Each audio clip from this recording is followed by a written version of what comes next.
Women of wisdom, women of wisdom, women of wisdom, rise and shine, sister kind, spirit of woman, rise and shine. Well, welcome back to Voices of Women. I'm Kris Steinnes, and that song, Women of Wisdom, is our theme song from our conference, which you can purchase on our website at www.womenofwisdom.org. So I'd like to introduce my next guest is Sonja Grace, and I'm just sort of thrilled of getting these two people together synchronistically, not really knowing the full range of Sonja's topics. She also works with Dying Consciously topic, and over 30 years she has offered healing, counseling, and spiritual processing, and she sees and receives messages from loved ones who have crossed over and offers a venue for healing in this world and the spirit world. As Sonja helps clients to identify where the discomfort is in the physical, emotional, energy form, and she provides medical scans and defies time and space with her cellular healing work. She is the author of Angels in the 21st Century, and her latest book, Earthways, Healing Medicine for the Soul, provides a pathway to the forest seasons through prayer and ceremony, and is a companion to the film presentation Earthways series. She also is able to work with people at a distance and over the phone, and her ability to read and clear karmic threads to past lives helps clients heal lifetimes of patterns. Her website is SonjaGrace.com, and that is SONJA Grace.com. So welcome, Sonja, to Women of Wisdom. Hi. Thank you. Thank you for having me on your show. Yeah, and I said Women of Wisdom because you are going to be at Women of Wisdom, but this is Voices of Women. So yes. How did you figure out you were gifted and in this field? Is it something that you felt you were born with and lived all your life this way? Or? Yes, I was. I was born with it in that my earliest memories, 2 years old, 3 years old, I have very distinct memory of seeing the spirit realm and seeing my guide standing in the room. I used to play in a big woods across the street where I grew up, and I used to see all of the Davic realm, the spirits of the trees. I mean, I came home and had just like unbelievable stories to tell my mother. And, my poor mother didn't know what to do with me, so she put me in ballet class. And I proceeded to basically go into a professional career as a ballet dancer. I was with the Oregon Shakespeare Festival for 10 years. And all the while I danced, there was that process of trying to integrate the fact that I could see, smell, hear, and feel the spirit realm 24/7. So dancing just helped me get into my body and ground everything. And while I pursued my career, I studied with 3 different teachers and had each of these teachers to help me create a foundation, a platform to work from and to sort of understand the gifts that I was born with.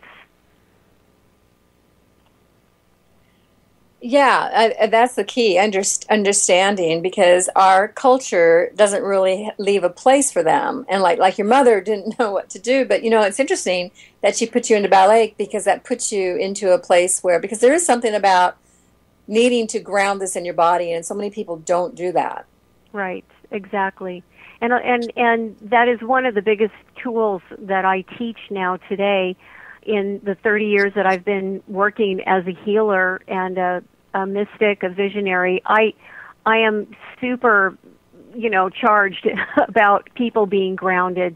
And I have a signature grounding meditation that I teach. I will be teaching in the workshop that I'm presenting for the Women of Wisdom conference. It's called The Future You.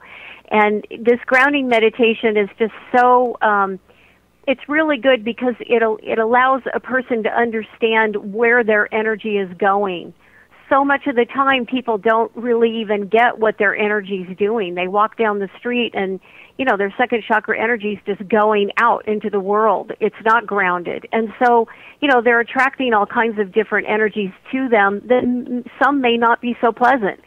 So we have to learn, I feel, to really ground our energy. And I've worked for a long time in this sort of energy realm and seeing the spirit realm and being able to talk to people's, loved ones who have crossed over, one of the biggest messages that comes back to me from the other side constantly, no matter, who I'm talking to, or, if it's their dad or their grandpa or whoever, is that it's not about what we've done in our lifetimes. It's not about all of the badges that we've earned. I'm a doctor, I'm a lawyer, I'm a this, I'm a that. It's about how much we've loved other people. And the amount of love that we give to our family is the amount of love we should be giving to everyone around the world. So when you think about how much you love your children or your mother or your husband, that's the kind of energy, that's the kind of love that we should be literally projecting, putting out there, loving everyone around the world. And they've all come back and told me in different, sessions with clients that the big review, when you go to the spirit realm, there is a review, but it's not about what you accomplished and the badges you've earned. It's about how much you loved.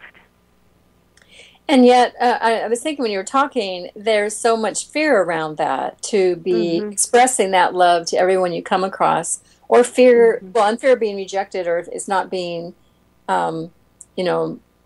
protecting yourself, because sometimes that love isn't returned. Right, which takes us into, what is unconditional love? How can we love? How can we share, express, be in a state of love and not have any attachment to whether or not we're going to be accepted or we're going to have the approval of someone else? And sometimes it doesn't require words. Sometimes it's just simply you are sitting in your meditation every day with that intention of loving everyone around the world. Because certainly, there's people in different countries that are warring right now that would not be so accepting of my love. But it doesn't mean I can't sit here in my meditation and love them and get through whatever those barriers are, because I'm not in their face. I'm in meditation. Right. And we don't know the effect of that. I got an email from somebody, an experience, or they were in a workshop. I think they were meditating, and there were sirens and an aid car coming, and there was obviously somebody in distress. And actually, I guess it was, in the end, they found out that somebody really had died, like had been dead 15 minutes. But they kept chanting and singing, and this person came back to life. And, so you never know the effect of what you're doing. Instead of going to fear, like, oh my God, something happened to somebody, what's happening over there? They stayed in the present moment with what they were doing, which was chanting and sending love and being in that love space. And it had an impact. I mean, some people may not believe this, but they really believe that had an impact on this person. Well, when I that's a beautiful story, and it goes hand in hand with a lot of the work that I do, and that I do long-distance healing. I rarely see people in person. All of my work is over the phone.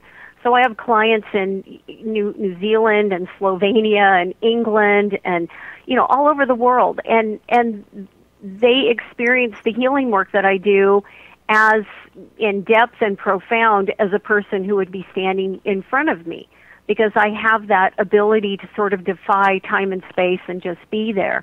And I was working on this one gal just a couple of days ago, her and her sister and her daughter, and basically I wasn't even doing healing work. I just cleared all of their energy fields.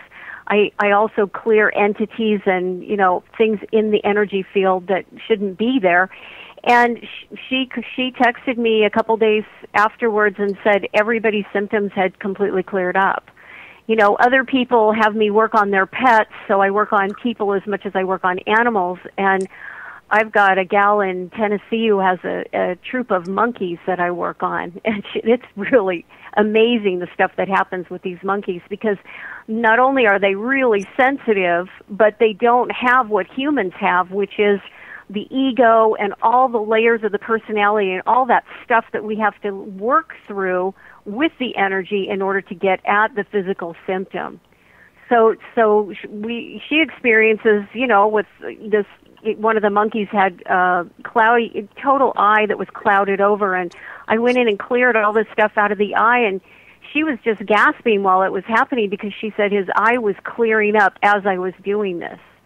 And this is the point I want to make is it's so important that people understand when they have healing work done, or they go to an acupuncturist, or they go to their chiropractor, or they go to someone who is in this industry, that it has to be the mental, emotional, physical, and spiritual bodies that are all being worked on.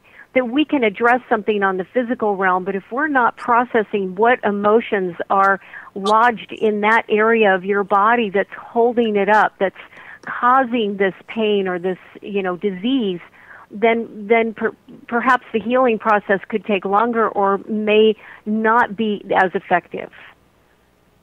Yeah, it's all related. I think, we're so in the Western world just so focused on, physical healing that the cause is, from the physical, and you got to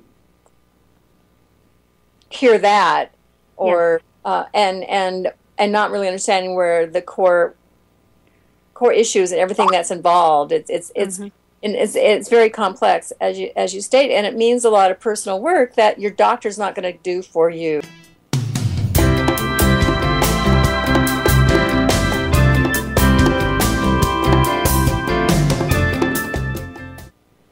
Well, welcome back to Voices of Women. I'm Kris Steinnes, and we've been talking to Sonja Grace today.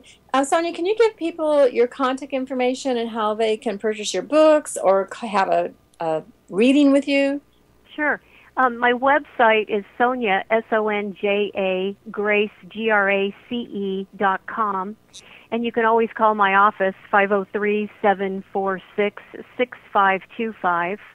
And I'm on Facebook, Sonja Grace, or my fan page, Mystic Healer Sonja Grace. And I'd love to hear from everyone out there.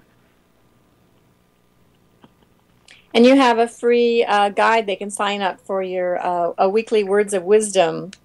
I do. It's a free guidoscope. It comes out every Sunday, and it's words of wisdom and insight from my guides that I work with. And they can sign up for this on my website, again, SonjaGrace.com. And it's just a really nice kind of weekly something to look at and something to consider and work with throughout the week. So it's free, and all you do is go to my website and you can sign up. Great. So we've been talking a lot about our energy bodies. We've got a lot of bodies, there's emotional and physical and mental and spiritual bodies, and we're really talking about energy. And I know that's the topic you want to talk about is how our energy interacts with the Earth's energy. So what can you tell us about that? Well, that's a huge, huge topic, and I'll try to condense as much as I can. We are nothing but energy. I mean, everything that we are made up of, our field around us, our energy body, our soul being that of being energy, our natural state of being is in energy, spirit form. That's our natural form. Being human in physical form is not our natural state of being. So when we get more attuned, meaning we kind of redial in that inner compass, which is what I've been working on with people this whole past year in my workshop called Healing and Transformation. It's reconnecting to that inner compass and being able to really feel our feelings and identify what our feelings are, because many people come from, various levels of dysfunction in their families where the compass got broken and they've kind of lost connection to what they're feeling. And as a galaxy, as a universe, we're changing, but as a galaxy, we're getting a whole new grid system, and we're coming out of the fourth dimension and moving into the fifth dimension. As we do this, lots of people have lost that connection to the earth, just being on the earth, walking on the ground, connecting with the earth, sitting down, laying on the ground, letting your energy intermingle with the earth's energy. We have all these layers between us now that, the sidewalk, the roadways, everything that's not allowing us to really be in that kind of contact that we were centuries ago, where we literally lived on the land, with the land all the time. And that connection is so important to humans, to our survival, to everything about our energy systems, because the earth gives us energy as much as we are releasing energy into her. So as we transform, as we move into this fifth dimension, a lot of people are feeling symptoms. I mean, they're having headaches and they're dizzy. They've got all kinds of spinal pain and symptoms that are absolutely about this transition we're going through. We've got the sun, booshing off big solar flares and, corneal mass ejections and, our whole galaxy is going through this giant transformation. And humans are feeling it. Whether they're in touch with their feelings or not, they're feeling it. And we will transform into the fifth dimension. That's why this next year and my workshop for the Women of Wisdom conference is called The Future You, because it's about connecting with who you are in the future and bringing that wisdom to the present moment. So this whole transformational process is really big. It's really important, and the end of the Mayan calendar is the end of the fourth world. It's the beginning of the fifth world. It's not the end of the world. It's the end of one dimension into the next. So we're not headed towards an apocalypse. We're headed to something new, and we could be excited about that. So yes, we should. Yes, we should be very excited about it. Yeah, it's just, I know it's a very tense time, and we're seeing, it just feels like chaos around us. And the more we can hold steady for ourselves, the more we can hold, for the earth too, and other people who are going through a lot from, what I've been seeing. Exactly, and that takes me to the pinnacle point, which is peace. So many people walk around saying, oh, I want peace on earth, I want peace for all humankind, I want peace for this, and what I'm seeing with people that I work with and people who are out there in the world is that most people don't understand what peace is. Peace is a place that we get to from going inside, from being internal within our own meditation. And it is truly a place where we sit in the center and we observe the duality. We're no longer engaging in what is good and what is bad, what is right, what is wrong. We aren't sending our energy into those different sides of the duality. We're simply sitting in our place of peace. It's an internal place. And when we all can arrive at that, we will then manifest peace on earth. But, there's too many people right now that are still way outside of themselves, unable to even go within to feel what they're feeling. That's why I'm, of course, encouraging everyone to get into meditation, to come to the Women of Wisdom conference, to take my workshop, all of it. It's all pieces and parts of the puzzle that will help people get back into feeling their feelings and being able to get to that place of peace. Yeah, so we can all contribute to that. We think that, there's these countries at war, and we're at war in Afghanistan or Iraq or wherever, and that's where the war is. And then, how can we stop these wars, which is totally outside of ourselves? And so what you're talking about is that the inner war inside ourselves, the inner, finding the inner peace. And the more people that do that, the more we will see it manifested out in the world outside of ourselves. Yes, the more it will manifest outside. But peace is not something that you can buy on the shelf of Target. It's just not outside of ourselves. It is a state of being within us. And it is the state of being that helps us manage and better manage the human experience and being in the duality. Because the duality will exist. It does exist everywhere in the universe. There's no getting around the duality, and there's certainly no getting rid of the duality. There is simply maintaining a state of peace so that you can better manage the duality. Yeah, so true. Well, thank you so much, Sonja, for being on my show today. Thank you for having me. It was great, Kris. Thank you. Yeah, I look forward to meeting you in February. So everyone, check out Sonja Grace's books on her website, sonjagrace.com.